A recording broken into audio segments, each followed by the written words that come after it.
RP publishing house में आप सभी का स्वागत है। हमारे द्वारा बनाए गए वीडियो अगर आपको अच्छा लगता है तो लाइक एंड सब्सक्राइब करें, ज़्यादा से ज़्यादा शेयर करें। फ्रेंड्स, आज मैं आप सभी से अंतःकरण के बारे में जानकारी साझा करने वाला हूं। जैसा कि हम जानते हैं कि कान के 3 भाग होता है, बाह्य कर्ण, मध्य कर्ण और अंतःकर्ण।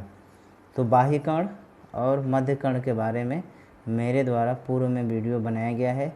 उस वीडियो का लिंक इस वीडियो के डिस्क्रिप्शन में दे दिया जाएगा। आप वहां से जाकर बाह्य कर्ण और मध्य कर्ण के बारे में जानकारी प्राप्त कर सकते हैं। इसके अलावा आरपी पब्लिशिंग हाउस द्वारा fundamental of audiology and audiological management पर एक पुस्तक का प्रकाशन किया गया है। आप उस पुस्तक का प्राप्त करके जो है ऑडियोलॉजी और उसके प्रबंधन के बारे में विस्तृत जानकारी प्राप्त कर सकते हैं। तो आइए हम देखते हैं अंतःकरण क्या है। तो अंतःकरण जानने से पहले मैं आपको ब्रीफ में बाह्य कर्ण और मध्य कर्ण के बारे में संक्षिप्त में जानकारी देना चाहूँगा। जैसा कि जो बाह्य कर्ण है उसमें 2 पार्ट्स होता है, पिन्ना और आपका ईयर कैनाल। तो अब उसके बाद जो मिडिल ईयर आता है, मिडिल ईयर में 4 पार्ट होते हैं। एक तो ईयरडम होता है, दूसरा ऑसिकल्स होता है, उसके बाद स्टेशियन ट्यूब होता है और 2 मसल्स होते हैं। तो ये आपके जो है बाह्य कर्ण है और मध्य कर्ण है। इसके बाद जो है आपका आता है अंतःकर्ण। जैसे कि आप यहाँ देख सकते हैं कि ये आपका पिन्ना है, ये आपका ईयर कैनाल है, ये आपका मिडिल ईयर है यहाँ से लेकर यहाँ तक, जिसमें इसमें दिया ऑसिकल्स दिया है, ईयरडम दिया है, स्टेशियन ट्यूब दिया है और आपके यहाँ पर 2 मसल्स होता है जो यहाँ पर दिखाया नहीं गया है। तो इस तरीके से आपके ये बाह्य कर्ण और ये मध्य कर्ण है। अब जो हम चर्चा करने जाने वाले हैं वो अंतःकर्ण। अब यहाँ पे अंतःकर्ण जो दिया है इसलिए कॉक्लिया दिया है। कॉक्लिया ही जो है अंतःकर्ण का मुख्य भाग होता है जो कि सुनने में महत्वपूर्ण भूमिका निभाता है। अगर हम कॉक्लिया का स्ट्रक्चर देखें तो देखिए कॉक्लिया की बनावट इस प्रकार से है, ठीक। इसकी संरचना अगर हम कॉक्लिया के बारे में हम देखें तो कॉक्लिया जो है एक घोंघा के आकार की बोनी संरचना होती है। घोंघा जैसा आप देखे होंगे कि बरसात के मौसम में जो है वो दिखाई देता है, तो उसके जैसे यह इसकी संरचना होती है। जैसे आप ये देख सकते हैं कि ये आपका ये राउंडेड है इस प्रकार से, तो ये घोंघा की आकृति जैसे होती है, ठीक है। और इसमें जो है इसके जो ढांचे हैं वो घुमावदार होते हैं जो इसमें दिखाई दे रहा है, ठीक। अब इसमें बेस से अपेक्स तक जो होता है 1 cc। अब इसके जो बेस है, बेस जो होता है आपके वो मध्य कर्ण की तरफ होता है और जो उसका अपेक्स है वो आपका जो है अंतःकर्ण की नुकीला होता है, अंतःकर्ण की होता है। अगर हम बेस इसका देखें तो 1 cc होता है, इसका बेस 1 cc होता है। और इसका हम अपेक्स देखें तो वह होता है 5 mm, ठीक। तो इस तरीके से जो है यह बेस से अपेक्स की तरफ जो है इसकी जो चौड़ाई है वह जो है 1 cc। और आपका अगर हम इसकी लंबाई देखें तो वह है आपका 5 mm, ठीक। अब जो इसका बेस है वो मध्य कर्ण की तरफ होता है और जो आपका अपेक्स है वो नुकीला होता है और वो जो है आपके अंतःकर्ण की तरफ होता है। तो ये चीज़ें हैं। अब इसकी हम अगर क्रॉस सेक्शन करें तो क्रॉस सेक्शन करने पे आप देखेंगे कि इस तरीके का आकृति आपको ये मिलती है। अब यहाँ पे है ओवल विंडो और ये है राउंड विंडो। अब यहाँ पर क्या है कि हम लोगों ने देखा था कि जो आपके मिडिल में जो स्टेपिस है वो स्टेपिस यहाँ पर, ये जो पार्ट है यहाँ पर स्टेपिस है, ये पार्ट आपका स्टेपिस है यहाँ पर। तो ये स्टेपिस का जो फुट प्लेट है वही फुट प्लेट जो है आपके यहाँ पर ओवल विंडो और राउंड विंडो पर जो है आकर यहाँ पर हैमरिंग करता है, ठीक। तो अगर हम कॉक्लिया के क्रॉस सेक्शन करें तो हम देखेंगे इस तरीके से 3 कंपार्टमेंट आपको मिलेगा, पहला, दूसरा और तीसरा, ठीक है। एक है स्केला विस्टिबुली, उसके बाद दूसरा स्केला मीडिया और तीसरा स्केला आपका टेम्पेनी। ये 3 पार्ट्स हैं, स्केला ये विस्टिबुली है, स्केला मीडिया और स्केला टेम्पेनी है, ठीक। अब जो स्केला विस्टिबुली है और स्केला मीडिया है इसको जो अलग करने का काम करता है रेजनल मेम्ब्रेन। ये आपका रेजनल मेम्ब्रेन है ये इन दोनों कंपार्टमेंट को सेपरेट करने का कार्य करता है। उसके बाद स्केला मीडिया और स्केला टेम्पेनिको बेसिलर मेम्ब्रेन है, ये सेपरेट करने का कार्य करता है, मतलब उनको ये विभाजित करता है। ठीक, अब इसमें अगर हम देखें तो आपका ये पेरिलिम्फ, अब यहाँ पर देख सकते हैं आपका जो स्केला मीडिया है और दूसरा इसमें स्केला टेम्पेनिक है और स्केला वेस्टिबुली है। तो आप देख सकते हैं कि स्केला जो मीडिया है ये इसमें इंडोलिम्फ, आपका ये जो आप देख सकते हैं इंडोलिम्फ जो है पदार्थ है इसमें। जो स्केला वेस्टिबुली है और स्केला टेम्पेनिक इसमें पेरिलिम्फ है। ठीक, ये आपका ये तरल पदार्थ इसमें पाया जाता है। ठीक, अब जो आपका ये स्केला मीडिया है, इस स्केला मीडिया के अंदर ही आपके ऑर्गन ऑफ यहाँ पर कॉटी होता है, जो कि सुनने का बहुत ही महत्वपूर्ण अंग होता है। ठीक, तो ये चीज़ें हैं। अगर आप देखें हम तो इसमें जो आपका इंडोलिम्फ है इसमें पोटेशियम की मात्रा अधिक होती है। ये इंडोलिम्फ में आपको पोटेशियम की मात्रा होती है, पेरिलिम्फ में सोडियम की मात्रा अधिक पाई जाती है। इसमें इंडोलिम्फ में जो आपका सोडियम की मात्रा अधिक पाई जाती है और पेरिलिम्फ में पोटेशियम की मात्रा अधिक पाई जाती है। तो ये आपके जो है आपका कॉकलिया का स्ट्रक्चर था। अब जब हम कॉकलिया का क्रॉस सेक्शन करते हैं तो हमने देखा कि 3 कंपार्टमेंट मिलता है। 3 कंपार्टमेंट में जो है मैंने आपको दिखा दिया था। अब यहाँ पर हम देख सकते हैं ऑर्गन ऑफ कॉटी, जो कि जो स्केला मीडिया है, स्केला मीडिया के अंदर ही आपका ऑर्गन ऑफ कॉटी होता है, जो सुनने का बहुत ही महत्वपूर्ण अंग होता है। और आप यहाँ पर देख सकते हैं कि यहाँ पर ये 3 कंपार्टमेंट है, जहाँ पर ये आपका स्केला मीडिया है। अब स्केला मीडिया में ही आप ये देख सकते हैं कि ऑर्गन ऑफ कॉटी है। अब यहाँ पर जो है आपका ये टेक्टोरियल मेम्ब्रेन है और इसमें इनर हेयर सेल्स और ये आउटर हेयर सेल्स हैं। ठीक, तो इस तरीके से ये जो स्ट्रक्चर है, जो एग्ज़ाम में आपको पूछता भी है कि ऑर्गन ऑफ कॉटी का स्ट्रक्चर बना के उसके पार्ट्स और उसके फंक्शन के बारे में पूछें, ये भी पूछता है। इसके अलावा एग्ज़ाम में पिन्ना के बारे में भी पूछता है कि पिन्ना का स्ट्रक्चर बना के उसके पार्ट्स और फंक्शन के बारे में लिखें। मिडिल ईयर के बारे में पूछता है, जो आपके तीनों हड्डियाँ हैं उनके बारे में पूछता है। तो ये एग्ज़ाम के दृष्टिकोण से बहुत ही महत्वपूर्ण है। तो ये आपका ऑर्गन ऑफ कॉटी का जो है आपका ये स्ट्रक्चर है। ठीक, अब जैसा कि मैंने आपको बताया कि ये इसमें जो है आपके ये टेक्टोरियल मेम्ब्रेन है और इसमें 2 हेयर सेल्स हैं, इनर हेयर सेल्स और आउटर हेयर सेल्स। ठीक, तो अब जो आपका आउटर हेयर सेल्स है वो 3 से 4 कतार में पाए जाते हैं।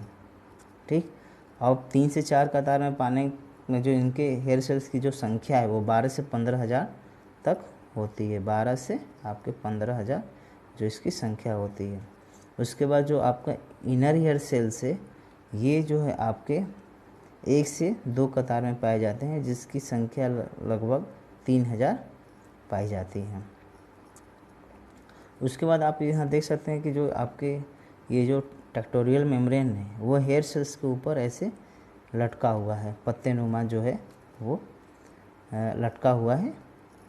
अब वो क्या करता है कि वो अपॉन और डाउनवर्ड जो है मूवमेंट करता है। ठीक, तो अब वो जो हेयर सेल्स हैं जो वो नीचे की तरफ दबते हैं। ठीक, तो जैसे ही वो दबते हैं तो इसमें जो है इलेक्ट्रिक इम्पल्स जो है वो क्रिएट होता है और वो जो है आपके ऑडिटरी नर्व्स के माध्यम से वो आपके ब्रेन तक पहुंचता है। और इस तरीके से अगर हम देखें तो एक कॉकलिया के अंदर नंबर ऑफ ऑर्गन ऑफ कॉटिस होते हैं, एक नहीं होता है, एक से अधिक जो है उसमें ऑर्गन ऑफ कॉटी होता है और सभी भागों से जो है आपके जो है टेक्टोरियल मेम्ब्रेन वाइब्रेट करता है और उससे जो इलेक्ट्रिक इम्पल्स निकलते हैं।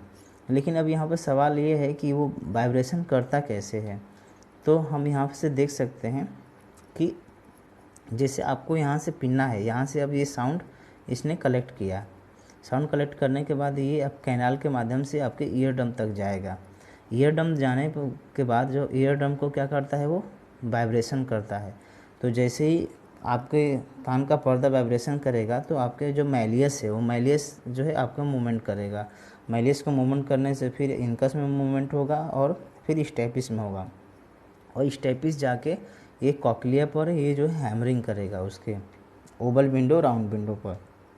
जैसे वहाँ हैमरिंग करता है तो जो यहाँ पर जो हमने देखा था कि आपके कॉक्लिया के क्रॉस सेक्शन है, जब यहाँ पर हैमरिंग करता है तो इसमें तरल पदार्थ हैं, ये तरल पदार्थ जो क्या होते हैं डिस्टर्ब हो जाते हैं, ठीक है, उसमें हलन चलन होने लगता है। अब इसके वजह से हलन चलन से जो है इस प्रकार की एक एनर्जी उत्पन्न होती है जो कि अब यहाँ पर जो है टेक्टोरल मेम्ब्रेन को अपवर्ड और डाउनवर्ड ये जो है ऊपर नीचे करता है। जैसे ऊपर नीचे करता है तो आपके जो हेयर सेल्स है वो हेयर सेल्स में जो है आपका इलेक्ट्रिक इम्पल्स क्रिएट होता है। वो इलेक्ट्रिक इम्पल्स जो है ऑडिटरी नर्व्स के माध्यम से वो जो है ब्रेन में जाता है, और ब्रेन में जाने के बाद जहाँ पर ऑडिटरी का ब्रेन में भी आपका अलग अलग एरिया है, टेम्पोरल लोब है, फ्रंटल लोब है, ऑसिपिटल लोब है, पेरेंटल लोब है, तो इस प्रकार से ब्रेन में भी अलग अलग पार्ट्स हैं। तो वो जो है वो टेम्पोरल लोब में आपको जाता है जहाँ पर हियरिंग किया जाता है, तो फिर उसके बाद हम वहाँ पर उस साउंड को परसेप्शन करते हैं। तो इस प्रकार से जो है आपका ये ऑर्गन ऑफ कॉर्टी जो है वो बहुत ही सुनने का महत्वपूर्ण अंग है। अब यहाँ पर ये चीज़ है कि आप देख रहे हैं कि जो आउटर हेयर सेल्स है उसकी संख्या ज़्यादा है, 3 से 4 कतार में है और 12 से 15 हज़ार है, और जो आपका इनर हेयर सेल्स है वो आपका सिर्फ 1 से 2 रो में है, वो आपका 3000 है। तो अब यहाँ पर एक प्रश्न ये बन सकता है कि आउटर हेयर सेल्स की संख्या अधिक क्यों है। तो इसका कारण ये है कि अब जितना भी, अगर हम एक उदाहरण दें कि अगर मान लो किसी घर में कोई है, ठीक, और गेट पे जो है मान लीजिए कोई सिक्योरिटी गार्ड है, ठीक, और कोई अराजक तत्व मान लीजिए घर के अंदर प्रवेश कर रहे हैं, तो जो है आप तो अंदर हो तो इसलिए आप सेफ्टी हो, तो सबसे पहले जो अराजक तत्व हैं वो किसको प्रभावित करेंगे, तो जो आपके गेट पे जो सिक्योरिटी गार्ड है उसको प्रभावित करेंगे, ठीक, मतलब जो भी अराजक तत्व या जो भी कोई चीज़ होगी वो सबसे पहले सिक्योरिटी गार्ड को प्रभावित करेगा।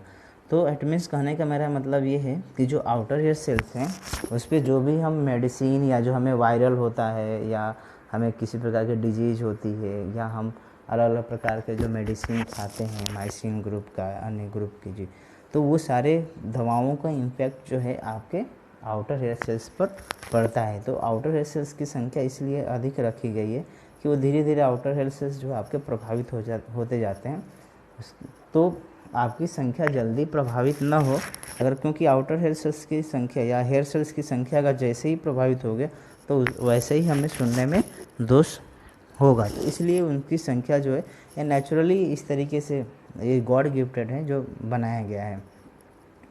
तो इस तरीके से जो है आपकी आउटर हेयर सेल्स की संख्या यहाँ पर बनाया गया है।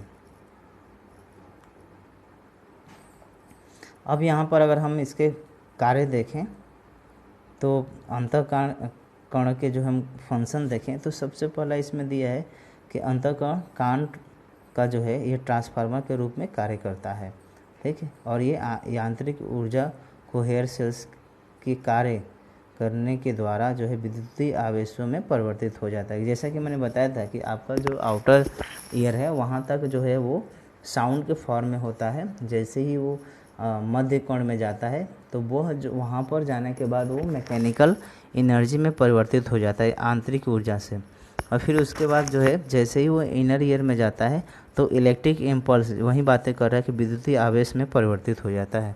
तो ये जो अंतःकरण है वो इलेक्ट्रिक इम्पल्स क्रिएट करने का काम करता है और वो ऑडिटरी नर्व्स के माध्यम से आपके ब्रेन तक जाता है। अब कह रहा है कि आंतरिक कर्ण में स्थित जो कॉक्लिया में ध्वनि की आवृत्ति को विश्लेषण किया जाता है, अर्थात उच्च निम्न मध्य आवृत्ति का विश्लेषण किया जाता है। अब कॉक्लिया ही ऐसा है पार्ट्स है जहाँ पर आपके हाई फ्रीक्वेंसी लो फ्रीक्वेंसी इस प्रकार की जो आपकी आवृत्ति है उन आवृत्तियों का विश्लेषण जो है कॉक्लिया के माध्यम से ही किया जाता है।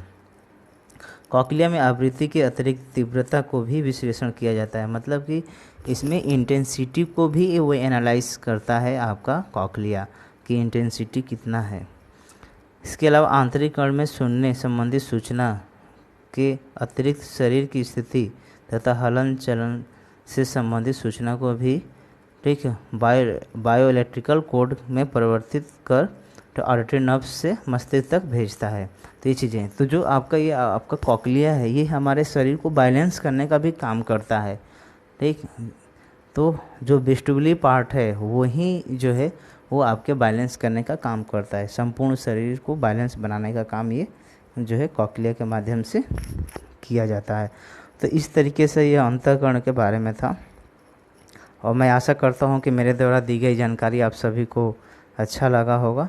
तो आप हमारे चैनल को लाइक करें एंड सब्सक्राइब करें, सब ज़्यादा से ज़्यादा